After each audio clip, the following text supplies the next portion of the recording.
संगी के नने मटिया खाटिया बिछाया रे सनका तो सूत्री बनाया संगी के नने मटिया खाटिया बिछाया रे टोला संगी के नने मटिया खाटिया बिछाया रे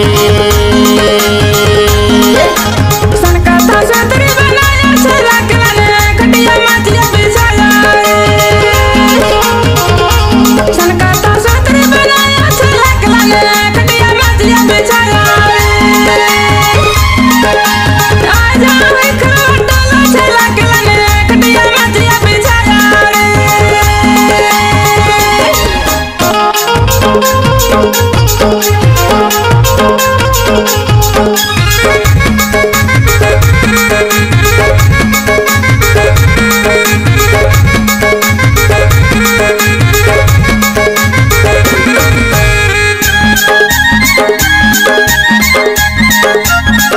नाए है कुआं पुराने लगे डोर नाए है कुआं पुराने लगे डोर हंस बोले बताले माया रचने डोर रे संगी के नने खटिया मचिया बिछाया रे या जावे खरवा टोला संगी के नने मचिया खटिया बिछाया रे सनका तो सूत्री बनाया संगी के नने मचिया खटिया बिछाया रे आजा बेखिरवा टोला संगी के नने मटिया खाटिया बिछाया रे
पीपल के डाली में हारिल के अंडा पीपल के डाली में हारिल के